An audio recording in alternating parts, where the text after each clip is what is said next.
মণিপুরে আপনারা জানেন আমাদের অতীত ইতিহাস, একজন নারী রাষ্ট্রীয় সন্ত্রাসের বিরুদ্ধে উলঙ্গ অবস্থায়।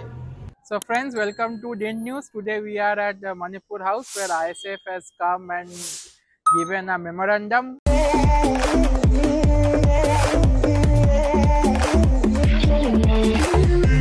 দু বছর পরে না আমরা এগুলো লিখিতভাবে প্রধানমন্ত্রীকে আমাদের এমএলএ নওশাদ সিদ্দিকী জানিয়েছেন। যখন দেখছি যে তারপরেও একটা স্বামীর সামনে একটা মহিলাকে ধর্ষণ করে জ্বালিয়ে দেওয়া হয়, এই দৃশ্যটা কিছুদিন আগে আমরা দেখেছি। তখন আর আমরা সুস্থ থাকতে পারিনি এবং আমরা এটা আমরা জানেন যে মহিলা যখন উলঙ্গ অবস্থায় অনশনে ছিলেন শর্মিলা বানু, তার ঘটনা আপনারা জানেন। সেই সময়টাও কিন্তু আমরা তার পক্ষে দাঁড়িয়েছিলাম। অত্যন্ত লজ্জার বিষয়, আজ থেকে প্রায় 1.25 বছর আগে থেকে আমাদের প্রতিবেশী রাজ্য মণিপুর রাজ্য, আদিবাসী উপজাতি অধ্যুষিত রাজ্য, সেখানে জাতি দাঙ্গা চলছে। বিষয়টা হচ্ছে এটা কোনো বিচ্ছিন্ন ঘটনা নয়। মণিপুরে আপনারা জানেন আমাদের অতীত ইতিহাস, একজন নারী রাষ্ট্রীয় সন্ত্রাসের বিরুদ্ধে উলঙ্গ অবস্থায় কত বছর অনশন করেছিল আপনারা জানেন। So friends, welcome to DIN News. Today we are at the Manipur house where ISF has come and given a memorandum where they seek justice for Zo Sang Kim and all the Kuki-Zo women who have been raped and killed. They are also seeking justice for the Meitei civilians who have been killed. 2 বছর পরে না আমরা এগুলো লিখিতভাবে প্রধানমন্ত্রীকে আমাদের MLA Naushad Siddiqui জানিয়েছেন। যখন দেখছি যে তারপরেও একটা স্বামীর সামনে একটা মহিলাকে ধর্ষণ করে জ্বালিয়ে দেওয়া হয়, এই দৃশ্যটা কিছুদিন আগে আমরা দেখেছি। তখন আর আমরা সুস্থ থাকতে পারিনি এবং আমরা এটা আমরা জানেন যে মহিলা যখন উলঙ্গ অবস্থায় অনশনে ছিলেন শর্মিলা বানু, তার ঘটনা আপনারা জানেন। সেই সময়টাও কিন্তু আমরা তার পক্ষে দাঁড়িয়েছিলাম। 2023-এর সেই মে মাস থেকে আজ পর্যন্ত সরকারি হিসাবে হয়তো কয়েকটা মহিলার প্রাণ গেছে, রেকর্ডে হয়তো কয়েকটা মাত্র ধর্ষণ হয়েছে।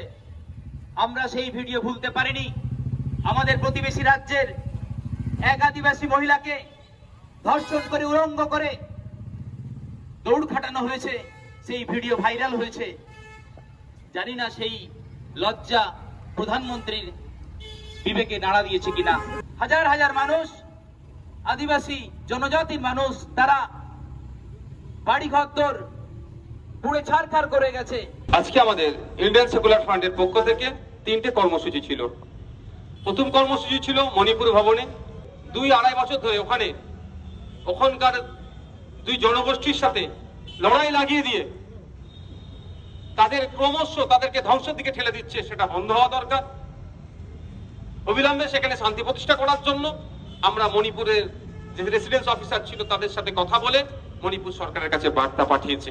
তো আমরা বলতে চাই যে ঘোলা জলে যারা মাছ ধরছেন কেন্দ্রীয় সরকারের প্রতিনিধি রাজনৈতিক দল, যাদের এজেন্ডা হচ্ছে নিচু জাতির উপর আক্রমণ না নিয়ে আসা, মনুবাদী চিন্তা প্রতিষ্ঠিত করবার যে অপচেষ্টা চলছে এবং হিন্দুস্থান করে তোলবার যে অপচেষ্টা, ব্রাহ্মণ্যবাদী চিন্তা চেতনাকে বলিষ্ঠ করবার জন্য আজকের এই দাঙ্গাকে রাষ্ট্রীয় মদত দিচ্ছেন।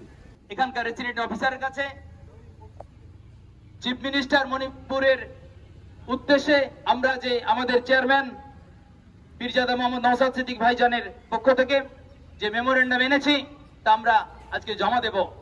বলে এক ফোনে নাকি মোদিজির এক ফোনে রাশিয়া আর ইউক্রেনের মধ্যে লড়াই বন্ধ হয়ে গেছে। বাহ, আমাদের তাহলে সুপার পাওয়ার আমাদের তো। কিন্তু মোদিজির এক ফোনে আমাদের মণিপুরের জাতিদাঙ্গা বন্ধ হচ্ছে না, এটা আমাদের দুর্ভাগ্য। তীব্রতা ব্যর্থতার সাথে বলতে চাই, ব্যর্থ এমন একটা প্রধানমন্ত্রী যার দায়িত্ব রয়েছে মণিপুরের দাঙ্গা থামানো, তিনি অন্য জায়গায় বিদেশে ঘুরে বেরিয়ে মন কি বাত, আচ্ছে বাত, আর 80 টাকা কেজি পেঁয়াজ কিনতে হচ্ছে, 90 টাকা পেঁয়াজ কিনতে হচ্ছে, আর ওদিকে লাগিয়ে দেওয়া হচ্ছে দাঙ্গা। And it is imperative that you share this video, like and subscribe.